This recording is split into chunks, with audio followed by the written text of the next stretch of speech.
आज 28 ऑगस्ट. बघता बघता 3च दिवस राहिले ऑगस्ट महिन्याचे. काल गोपाळकाला झाला, सगळ्यांनी गोपाळकाला ग्रहण केला असेल. आता आपल्याला उद्या परवा पुन्हा शुक्रवारचे वेळ. सर्वांना शुभेच्छा. अलंकापुरी पुण्यभूमी पवित्र, तिथे नांदतो ज्ञान राजा सुपात्र. तया आठविता महापुण्यराशी, नमस्कार साष्टांग श्री ज्ञानेश्वरासी. आदौ वैभवतारकंच कथितं, श्रीकृष्णगीतामृतं. हस्ताभ्यां कटिमानभानचकितं, भक्तं समाश्वासितं. दातुं ज्ञानरसं हि येन जगति, ज्ञानेशरूपं धृतं. वन्दे तं करुणाकरं प्रभुवरं, श्रीसंत ज्ञानेश्वरं. श्रीसंत ज्ञानेश्वरं. ज्ञानेश्वर महाराज की जय. पंढरीनाथ भगवान की जय. जय तू श्रीकृष्ण, जय तू ज्ञानेश्वर. सगळ्या संतांनी आपल्यावर एवढे उपकार करून ठेवलेत की किती जणांचं काय ऐकलं आणि कितीही वाचलं तरी आपल्या मनामध्ये जो अजून काही संभ्रम असतो तो दूर व्हायला पाहिजे. आणि आता आपण ज्ञानेश्वरी भगवद्गीता शेवटच्या टप्प्यात आलेले आहोत. काल 60पर्यंत उभ्या झाल्या, 1160. आता सगळा हा भेद संपत चाललेला आहे. आणि त्याच्यासाठी ज्ञानदेवांनी एवढी सुंदर उदाहरणं दिली की काल आपण शेवटची ओवी पाहिली होती. नाना प्रतिबिंब हाती, घेऊ गेली या गभस्ती, बिंबताही असती जाय जैसी. म्हणजे काय तर हा सूर्य जो आहे तो आपलं पाण्यात पडलेलं प्रतिबिंब असा किरणांच्या हाताने जर उचलायला लागला, घेऊ लागला, तर मूळ सूर्यबिंब प्रतिबिंबासहित लोप पावतं. म्हणजे त्याच्यातलं प्रतिबिंब राहतच नाही आणि तो सूर्य पण तिथं दिसणार नाही. त्याचप्रमाणे 61व्या ओवीत सांगतात की तैसा मी होऊनी देखते, तो घेऊ जाय दृश्याते, तेथ दृश्यते ने तिथे द्रष्टुत्वेसी. तसा मी जो पाहणारा आहे तो मीच होऊन दृश्याला ग्रहण करू लागतो आणि तेव्हा ते दृश्य द्रष्ट्यासह नाहीसं होतं. द्रष्टा आणि दृश्य हा भावच लोप पावतो. काहीतरी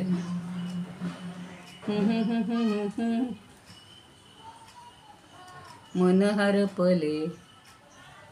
तर आपण जर एखादी गोष्ट घ्यायला गेलो तर तेच हरपून गेलं, म्हणजे ते दृश्य किंवा ती वस्तू म्हणजे आपणच होऊन गेलो, तर आता काही उरलंच नाही. भेद हा उरलेलाच नाही.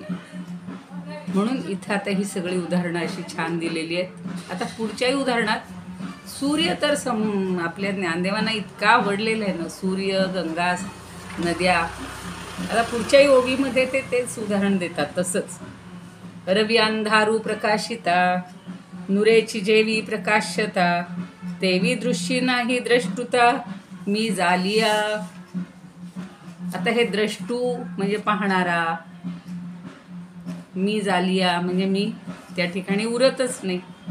आता सूर्यानं जर अंधाराला प्रकाशित केलं म्हणून त्यांनी काय म्हणलं की रवी अंधारू प्रकाशिता. आता बघा, 1 तासापूर्वी इतका इथं उजेड होता आणि 1 तासापासून सगळा अंधार आलेला आहे. तुमच्याकडे तसंच असेल वातावरण. पावसाळी वातावरण आलं, ढग आले की काही समोरचं दिसेनासं होतं. आणि अजून अंधार पडल्यावर तर तो अंधार दूर करण्यासाठी जर सूर्य आला तर काय होतो, त्याचा प्रकाश आला की नुरेची जेवी प्रकाश्यता, आणि मग तो इथे तर नव्यानं पुन्हा प्रकाश्यता म्हणजे प्रकाशण्याची जी क्रिया आहे ती आता उरतच नाही. कारण एकदा तो प्रकाश घेऊन आला की आता काय करायचं, म्हणजे प्रकाश देण्याचं काम त्यानं केलं. त्याप्रमाणे माझा भक्त एकदा का मत्स्वरूप झाला की दृश्याच्या ठिकाणी दृश्यभाव शिल्लकच राहत नाही. कारण दृश्यही तोच होतो आणि दृश्य पाहणाराही तोच होतो. जे आत्ता मगाशी सांगितलं की मी दृश्य बघायला गेलो आणि ते दृश्य उरतच नाही. कारण का की ते दृश्यच तो होऊन गेलेलं आहे. तसं सूर्य आता अंधाराला जेव्हा घिळून टाकतो आणि तिथे प्रकाश येतो तेव्हा आता प्रकाशण्याची क्रिया काही उरते का? हो नाही. आता तो प्रकाश आणि प्रकाशण्याची क्रिया आणि जो प्रकाशायचे तो सगळा सूर्य हा एकरूपच होतो, एकच असतो. ती वेगळी क्रिया कृती उरतच नाही. तसं आपल्या बाबतीतही होतं की क्रिया, कर्म आणि कर्ता हे सगळं संपून जातं. आपलं भक्त, भगवंत आणि भक्ती हे सगळं एकरूप होऊन गेलं. तो भगवंत आता वेगळा उरतच नाही. एकमेव तोच दिसतो. सगळीकडे तोच व्यापून राहिलेला आहे. जळी स्थळी काष्ठी पाषाणी, जसा त्या कालच्या मी कीर्तनात सांगितलं होतं की त्या गोपींना सगळीकडे तो भगवानच दिसतोय, श्यामच दिसतोय, कान्हाच दिसतोय. यमुनेच्या पाण्यामध्येही त्यांना तोच दिसतो. यमुनेच्या तीरावरच्या वाळूमध्ये पावलांचे ठसे त्याचेच दिसतात. कळशीमध्ये, घागरीमध्ये पाणी भरून नेतात ते त्याच्यासाठीच नेतात. आता लोणी काढतात ते त्याच्यासाठी. सगळं जे काही ते तो म्हणजे कान्हा, म्हणजे त्या कान्हामय होऊन गेलेले. एका अध्यायात तर इतकं सुंदर दिलेलं आहे वर्णन की त्या गोपींपासून हा जेव्हा कान्हा दूर जातो तेव्हा त्या एक प्रकारचा खेळ करतात आणि मग जेवढे त्यांनी राक्षस मारलेत किंवा तो ज्या ज्या काही कृती करतो त्या या गोपी स्वतःच करायला लागतात. कुणी त्याचं म्हणजे कुरळे केस आहेत त्यांचं रूप घेतात, कुणी त्याच्या हातातलं चक्र होतात, म्हणजे ते सगळं त्याच बनतात. मला इतका तो आवडलेला, कधीतरी आपण वाचूच होता, आपलं चाललेलंच आहे भागवत वाचन, त्याच्यामध्ये तो अध्याय आला तर मी तुम्हाला आवर्जून सांगेन. तसं आता इथं वेगळे पण काहीच उरलेलं नाही आहे. तो भक्त भगवंत सगळं एक झालेलं. मग देखिजे ना देखिजे ऐसी जे दशा निपजे, ते दर्शन माझे साचो कारे. मग पाहणं आणि न पाहणं अशी जी स्थिती भक्ताच्या ठिकाणी उत्पन्न होती तेच माझं यथार्थ दर्शन. कुठेही जा, इकडे गेलात तरी तो कान्हाच दिसतो, इकडे गेलात तरी तो कान्हाच दिसतो, इकडे गेलात तरी अरे त्या वेलीमध्येच कान्हा, फुलामध्ये कान्हा, पाण्यामध्ये कान्हा, सगळ्यात कान्हाच दिसल्यानंतर आणि मी त्याला पाहणारा आणि मी हा वेगळा राहतच नाही, कारण मी पण कान्हाच होऊन जातो. मग कसा तो वेगळा दिसेल मला सांगा. म्हणून आता काय पाहायचंय आणि काय नाही पाहायचं. अगदी काही वेळेला माणूस म्हणतो आता मी डोळे मिटून घेतो, आता मला काही बघायची इच्छा नाही. ते टी व्ही नको, नाटक नको, सिनेमा नको, काही सिरियल नको, काही नको, पण डोळे मिटले तरी ते दृश्य डोळ्यापुढे येतं आणि बघायचं नाही म्हणलं तरी ते दिसतं. आणि कधी कधी समोर, आता बघा त्या शैलजाताई लुले आत्ता सगळं सांगत होत्या, सार आणि असार इतकं सुंदर सांगतात बघा त्या, की आपण मात्र ह्या असाराला सगळ्या महत्त्व देतो. माझं पेन कुठं गेलं, माझी वही कुठं गेली, माझं पुस्तक कुठं गेलं, कारण आपला सगळा त्या जीव या सगळ्या स्थूल गोष्टीमध्ये. पण त्यातलं ज्ञान मला आता एकदा मिळाले, कसले आवाज येत आहे, तर एकदा मला जे ज्ञान मिळाले त्या ज्ञानाशी मी एकरूप व्हायला पाहिजे. आता हा खरंच हा सगळा जो काय म्हणू द्वैताचा पसारा आहे ना, हा सगळा मिटला पाहिजे. तसं आता शेवटच्या म्हणजे पुढच्या ओवीत काय म्हणतात बघा, ते दर्शन माझे साचोकारे, म्हणजे अगदी साचोकारे म्हणजे यथार्थ तेच माझं दर्शन आहे. म्हणजे पाहत असूनही नाही पाहिल्यासारखं आणि द्रष्टा आणि दृश्य याच्या पलीकडं किनाऱ्याला. पुढची ओवी बघूया. ते भलतया ही किरीटी पदार्थाची या भेटी, द्रष्टुदृश्यातीता दृष्टी भोगी तो सदा. एक ओवी राहिली वाटतं. मग झाली. मग देखिजे ना देखिजे ऐसी जे दशा निपजे, ते दर्शन माझे साचोकारे ही झाली. ते भलतया ही किरीटी पदार्थाची या भेटी, द्रष्टुदृश्यातीता दृष्टी भोगी तो सदा. त्याप्रमाणे काय घडतंय पार्थाला तो सांगतोय की ही सृष्टीतली प्रत्येक वस्तू हा माझा भक्त जेव्हा पाहतो तेव्हा द्रष्टा ते दृश्य आणि पलीकडच्या किनाऱ्यावर पोहोचलेली विलक्षण सुंदर अशी माझ्या अस्तित्वाची दृष्टी बघा आता द्रष्टा दृश्य आणि दृष्टी तो सगळं स्वतःच अनुभवतो प्रत्यक्ष अनुभवतो आपल्या ठिकाणीच ते सगळं दिसते आपणही तेच झालेले आहोत म्हणजे आता भेदाभेद अमंगळ जे हरिपाठात आपण पाहतोय की भेद आणि अभेद काही उरतच नाही अमंगलता काहीच नाही सगळी नष्ट पावलेली आहे अगदी आपण बघा ना आता मला सुद्धा खूप म्हणजे मी इतकी तुम्ही म्हणाल इथं मी हा शब्दसुद्धा उच्चारायला हल्ली नको वाटतं की त्या परदेशामध्ये काय बघायचं तो सूर्यास्त काय अक्षरशः निम्म्या रस्त्यातनं परत आलो आम्ही ना आमच्या इथे आणि सूर्यास्त तर इतका सुंदर त्यांच्या घरात बसून मी फोटो पाठवीन तुम्हाला इतका सुंदर सूर्यास्त आम्हाला बघायला मिळायचा की त्याचं जे सगळं लालिमा आणि ते जे सगळं तेज आहे ते जे रूप आहे ते त्या समुद्राच्या काठावरच कशाला जायला पाहिजे तुम्हाला घरात बसून जर दिसते त्या रूपाशी त्या सौंदर्याशी त्या दृश्याशी आपण जर एकरूप झालो तर आपण कुठे आहे हे भानसुद्धा राहत नाही आणि तीच अवस्था आपल्याला आली पाहिजे आहे भगवंत आपल्याला तेच सांगताय आज विसरून गेले ना अभंग ज्ञानेश्वरी काढायची सध्या आता त्या उद्याच्या व्याख्यानाचीच तयारी चालली आहे माझ्यासारखी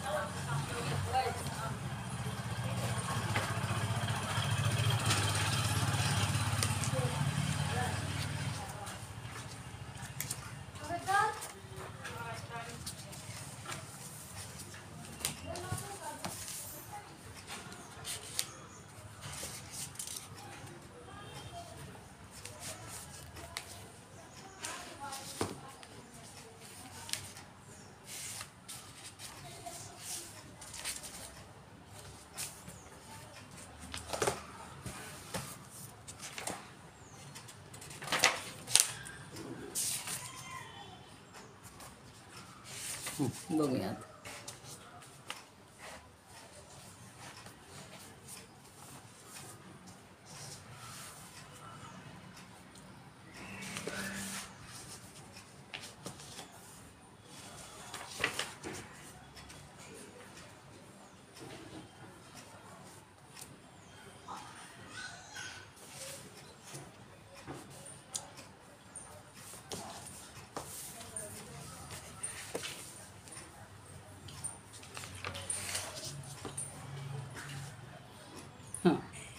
तैसे करावे जे मद्रूप होऊन कर्म ऐसे कोण म्हणे तया करी जरी कर्म तरी पार्था जाण कर्तृत्वाभिमान नाही तेथे म्हणून या केले तयाने जे काही न करणे होई तयाचे ते घडे जे काहीच न करणे साच क्रिया ज्यात मीच होता ऐसे तेची माझे जाण खुणेचे पूजन अनन्य भजन स्वभावेची ऐशा रीती कर्म आचरिले जाय न करणे होय तत्वता ते काहीतरी गडबड झाली आहे नाही पुढं गेले मी काष्ठावरी काष्ठ हे झालेले आहेत का काष्ठावरी काष्ठ घाशिताची देख उपजे पावक तेथे जो का गिळोनी तो दोन्ही काष्ठांशी संपूर्ण एकला आपण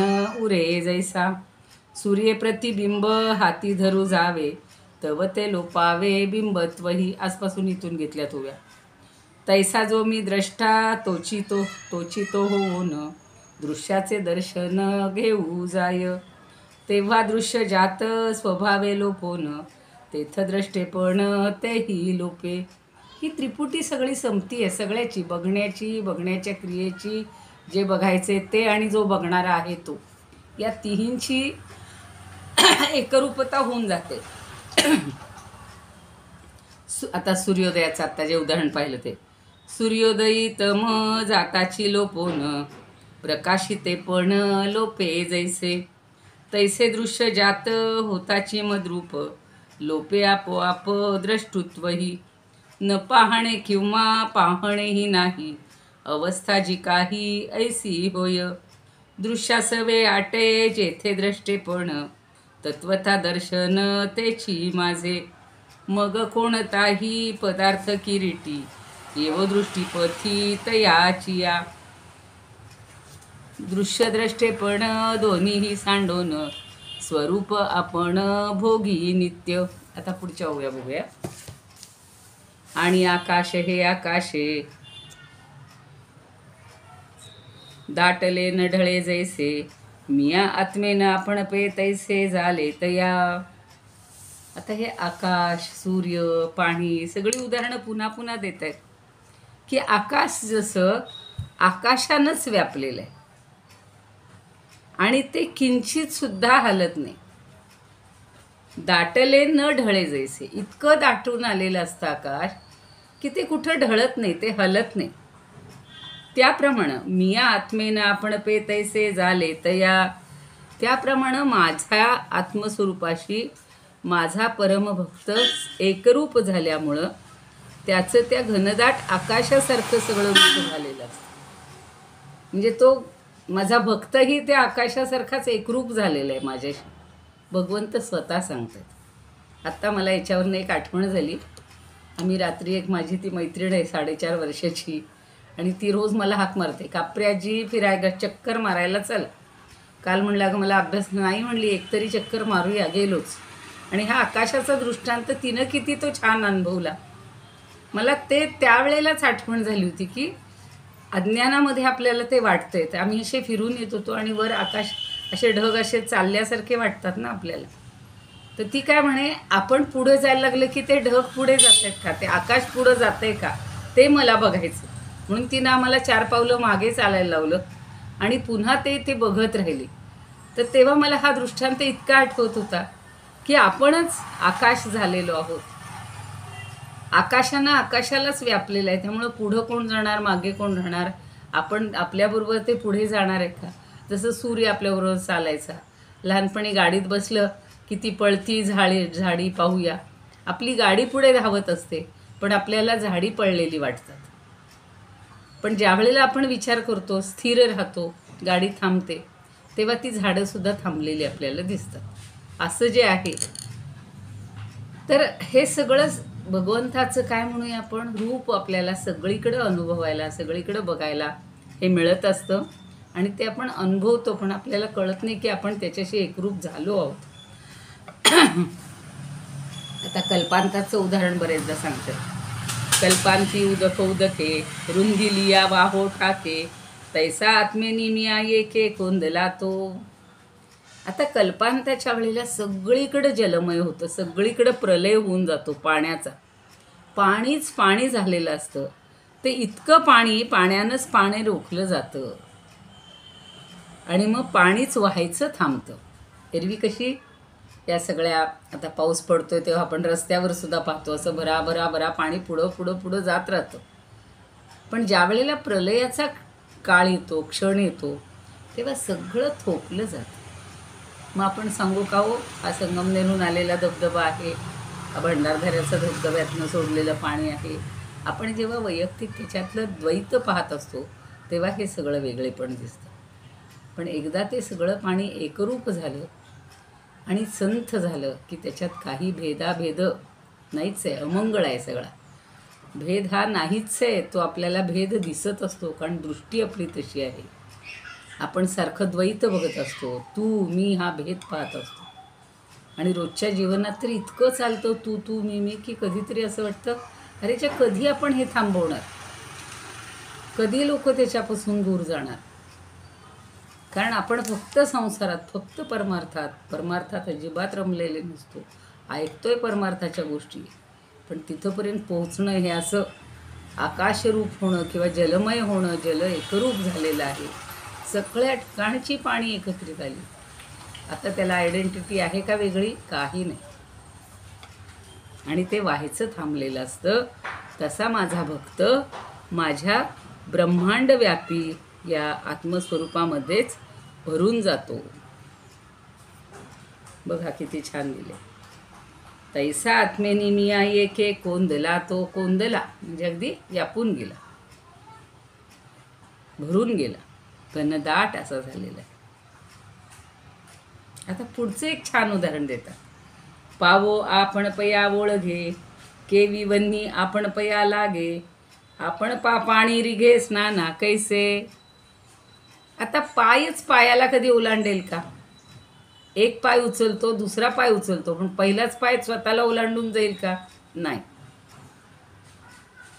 आपण पया ओळघे, ओळघे म्हणजे चालणं किंवा ओलांडणं. केवी वन्नी आपण पया लागे, आता वन्नी म्हणजे अग्नी. अग्नी स्वतःलाच काही जाळेल का हो? स्वतःला काय जाळणार? तो मुळातच अग्नी आहे, इतरांना जाळणार आहे. अग्नीचं द्वैत संपलेलं आहे आणि अग्नी हा स्वतःला तर जाळूच शकणार नाही. कसा जाळणार? आपण पाणी रिघे स्नाना कैसे, आणि पाणी स्वतःलाच कशी काय आंघोळ घालणार? इतर उदाहरणं किती छान आहेत बघा. पाय स्वतःलाच कसे ओलांडणार, अग्नी स्वतःलाच कसा जाळणार, आणि पाणी स्वतःलाच कशी आंघोळ घालणार. आपण त्या पाण्याने लहान मुलाला घालतो आणि कशाला घालतो ते माहिती आहे आपल्याला. आपणही रोज स्नान करतो. रामायणात तर सगळ्याला अभिषेक शब्द वापरलेला आहे किंवा ह्या वेदांमध्ये वगैरे. मला तो फार आवडतो की आपण फक्त देवालाच अभिषेक का म्हणायचा. हल्लीचे शौर म्हणजे अभि म्हणजे सर्व बाजूनी, शेक म्हणजे पडणं, तर तो अभिषेकच असतो खरं म्हणजे आपल्याला, नाही का? पण पाणी स्वतःला कधी आंघोळ घालू शकेल का? नाही. ही उदाहरणं आज अगदी खूप पक्की डोक्यात ठेवायची. म्हणून सर्व मी झालेपणे, ठेले तया येणे जाणे, हेची गा यात्रा करणे अद्वया मज. आणि म्हणून आता या मृत्यू लोकात तो जो माझा भक्त आहे ना, जो एकरूप झालाय ना माझ्याशी, तो त्याचं येणं जाणंच थांबतं.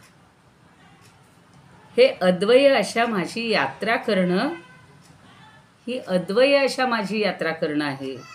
आणि हे तू लक्षात घे. हेची काय यात्रा करणे अद्वया मज. अद्वय, द्वय नाही तो, दुसरा नाही तो अद्वय. पै जळावरी तरंगू, जरी धाविनला अस वेगू, तरी नाही भूमी भागू क्रमिला जैसा. आणि पाण्यावरचे जे तरंग आहेत, तो जरी असा वेगानं, बघा लाटा कशा पहिल्यांदा संथ संथ येतात, नंतर जोरात जोरात लाटा यायला लागतात.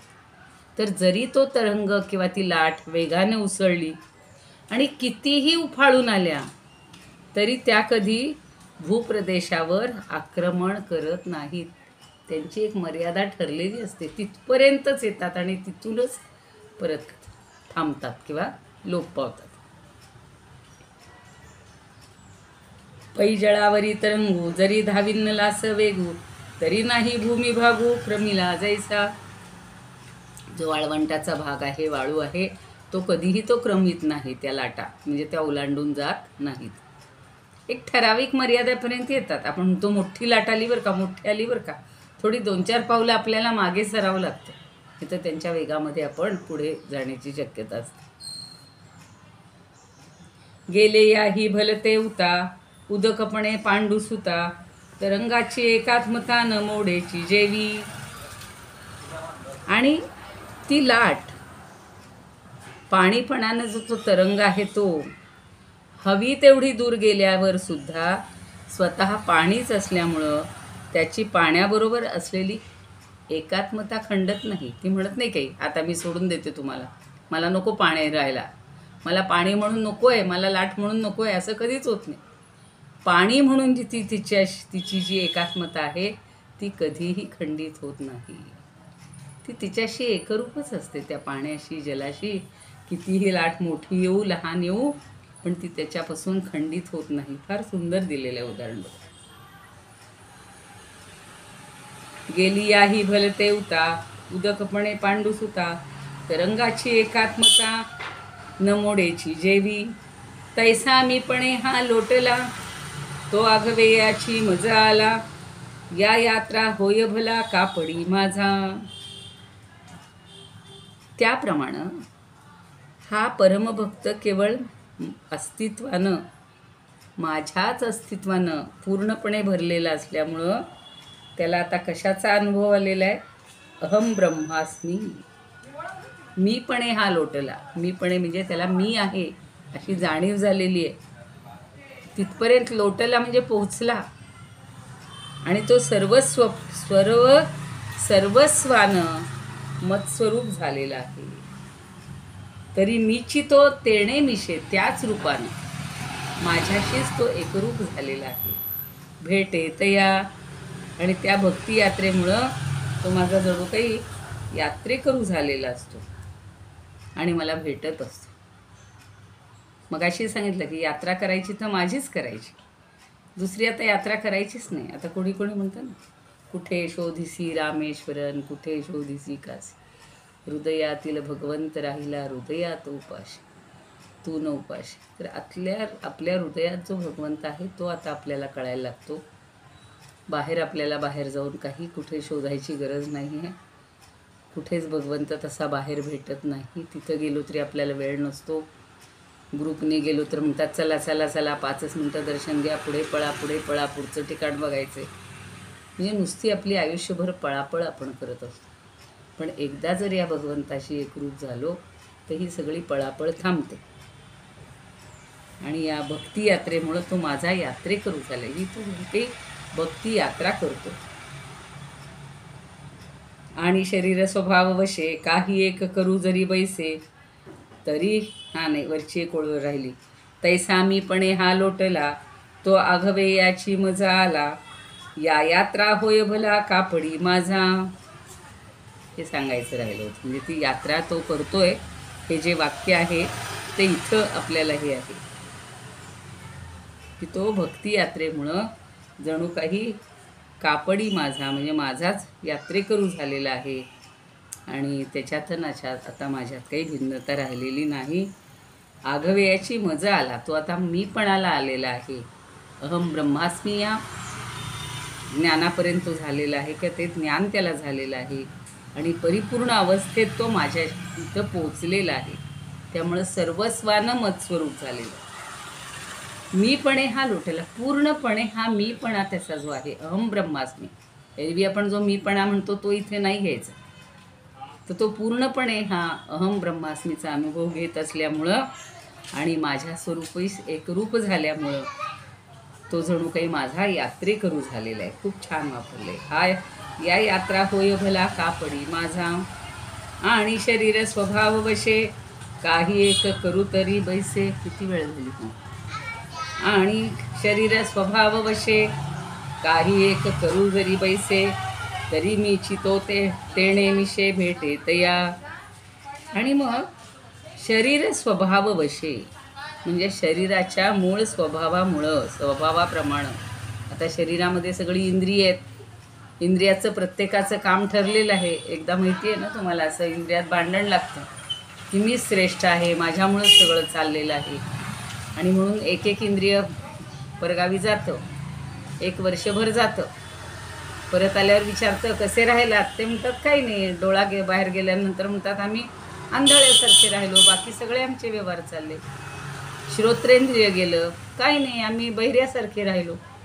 आता इथं मात्र काय सांगायचं आहे की सगळे जे व्यवहार आहेत, इंद्रियांचा जो मूळ स्वभाव आहे त्या स्वभावाप्रमाणे हा माझा भक्त जे काही करू लागतो. डोळे म्हणले की पाहण्याचंच काम करणार आहे, श्रोत्र म्हणलं की ऐकण्याचंच करणार आहे, घ्राणेंद्रिय सुगंधाचं काम करणार आहे. तर ही जे काही काम करू लागतो किंवा जे काही करू लागतो त्या सर्व कर्मव्यवहारात मीच त्याची भूमिका असतो. म्हणजे कर्मव्यवहाराची भूमिकासुद्धा मीच असतो आणि मीच घेतो आणि मीच पार पडतो. सगळी कर्म हा स्वतः भगवंतच करतोय. आपल्याला वाटतं ना, मी श्वास घेतो, मी प्राणायाम करतो, मी डोळ्यांनी पाहतो. एखाद दिवशी सगळं तिथल्या तिथं गप्प होऊन जातं. असा हात आपला असाच ताठला जातो, स्तंभित होतो. ज्या हाताने आजपर्यंत इतकी कामं केली, इतके स्वयंपाक केले, इतके लिखाण केली, जे काही केलं, कुणाला घेऊन गेलो, ओझी वाहिली, एकदम तो हात स्तंभित होतो. कारण तो जो भगवंत आहे तोही सगळं आपल्याकडनं करून घेत असतो. आणि त्याच्याशी जर आपण एकरूप झालो नाही तर कधी कुठल्या वेळेला कोणाचे खंडित काय होईल काही सांगता येत. म्हणून कर्तव्य कर्माची सगळी भूमिका तो पार पाडतो. मगाशीच वाचत होते, थोडं उदाहरण सगळ्यांना माहिती आहे. अत्यंत उत्तम असं कुटुंबातलं उदाहरण म्हणजे एकनाथांचं आहे. त्यांची पत्नी गिरिजाबाईसुद्धा इतकी सुगृहिणी आहे, अगदी सती पतिव्रता आहे. सगळं ती आपल्या पतीच्या म्हणण्याप्रमाणे, आणि ज्याला कुटुंबाचं एक कसं जबाबदारी सांभाळायची असते स्त्रियांनी, तशी ती छान सांभाळत असते. आणि अचानक एक दिवशी तो श्रीकृष्ण श्रीखंड्याहून येतो ब्राह्मणाच्या वेशात आणि म्हणतो, मला काहीतरी सेवा द्या, मला काही हे नाही आहे, उपजीविका नाही आहे करायला. तर म्हणतो, आमच्याकडं काहीच काम नाही तुला द्यायला, आम्ही कामं रोज करतो. नाही हो म्हणे, मला तुमच्याकडं किती राबता आहे, सारखं चालू आहे, मी थोडी तुमची मदत करीन, राहू देत मला. म्हणे तू राहा, तुझी काय साधना करायची असेल, तुला भक्ती करायची असेल ते तुझं तू कर. आणि हा खंड्या स्वतः श्रीखंड्या म्हणजे त्यानं जे चंदन उगाळायचं काम असतं ते पहिलं स्वतःकडे घेतलेलं आहे. जे चंदन उगाळणं आपण भक्त करत असतो, हा देवभक्त झालेला आहे. आणि सगळ्यांना तो ते चंदन लावण्याचं काम, उगाळण्याचं काम, एवढंच नाही, पाणी घरात कमी पडते, सारखं पाणी आणण्याचं काम, कावडीनं पाणी भरण्याचं काम केलेलं आहे. म्हणून मला इथं ती आत्ता की ज्या ज्या इंद्रियांची जी जी कर्तव्य आहेत ती सगळी मीच पार पाडतो. आणि त्या उदाहरणातनं आपल्याला पक्क पटतं बघाय. तेथ कर्म आणि करता हे जाऊनी पांडुसुता, मीचा आत्मेनी मज पाहता मीची होय. आणि म्हणून ते कर्म, तो कर्म करणारा, करता, आणि हा सगळा जो भाव आहे, कर्म करणारा, करता, हे सगळे भाव लोपून जातात. काय करायचं ते कर्म, करता, आणि करण म्हणजे कुठलं साधन, तर सगळं मीच होतो. तो मला आत्मभावानं अनुभवत असल्यामुळं तो मत्स्वरूपच होतो. आता एवढ्या होतील पाहूया आपल्या, बघूया.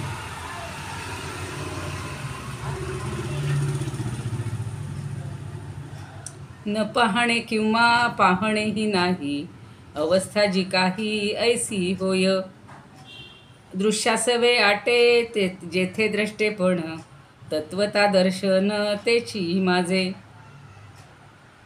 मग कोणताही पदार्थ किरीटी, येवो दृष्टीपथी तयाचिया. दृश्य द्रष्टेपण दोन्हीही सांडोन, स्वरूप आपण भोगी नित्य. आकाश आकाशे भरून राहिले, म्हणून नढळे अणू मात्र. मज आत्म्या माझी तैसा मिसळून, मीची मी होऊन राहिला तो. कल्पांती उदक रोधिले उदके, जैसे वाहू ठाके धनंजया. तैसा कोंदला तो क्रमयोगी देख, जो मी आत्मा एक तया सेगा, तया नेगा. जळा माझी काय करावया स्नान, जळची आपण प्रवेशेल. किंवा अग्नी कैसा स्वतःसी जाळील, चढेल पाऊल पायावरी. तैसे सर्व काही मीच होता तया, ठेले धनंजया येणे जाणे. मज अद्वयाची हीच यात्रा जाण, ठाईच राहोन घडे त्यासी. उदकावरील खेळता तरंग, धावला सवेग जरी जरी साच. तरी आक्रमिला तेणे भूमी भाग, ऐसे पार्था सांग म्हणो एका. तेथे तरंगे जे सांडावे ठिकाण, गाठावे की स्थान दुजे जे का. चालणे वाजेणे चालावे ते देख, एकची उदक सर्व काही. म्हणून तो जावो तरंग ही कोठे, एकात्मते नाही भंग कदा. तैसा क्रम योगी पावला जो मज, मद्रूप सहज होऊनिया. हीच यात्रा माझी करोनी तो भला, यात्रेकरू झाला माझा असाच. तो जणू काही माझाच यात्रेकरू झाला आहे, अशी छान कल्पना केलेली आहे. खूप सुंदर आहेत. स्वरूपानंदांनीही त्याचं अगदी छान हे केलेलं आहे. आणि आपल्याला आता या 74पर्यंत ओव्या झालेल्या आहेत. उद्या उरलेल्या बघूया.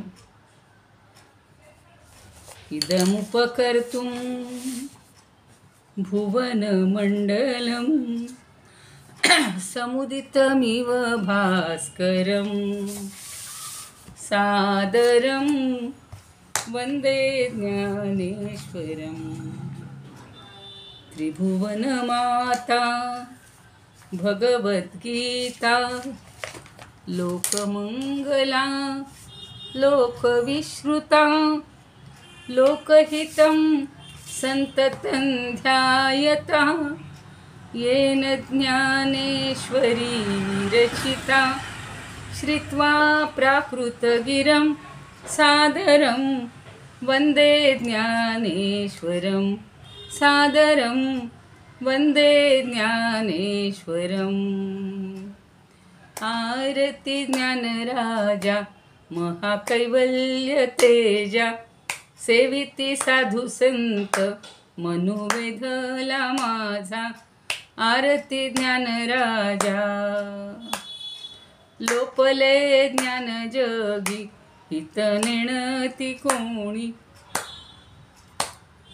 अवतार पांडुरंग नाव ठेविले ज्ञानी. आरती ज्ञानराजा कनकाचे ताट करी उभ्या गोपिका नारी. नारद तुंबरू हो सामगायन करी. आरती ज्ञानराजा प्रगट गुह्य बोले विश्व ब्रह्मची केले. रामा जनार्दनी पायी मस्तक ठेविले. आरती ज्ञानराजा महाकैवल्य तेजा सेविती साधू संत मनोवेधला माझा. आरती ज्ञानराजा. ज्ञानेश्वर महाराज की जय. पंढरीनाथ भगवान की जय. जय तू श्रीकृष्ण, जय तू ज्ञानेश्वर. पुन्हा एकदा सगळ्यांना शुभेच्छा.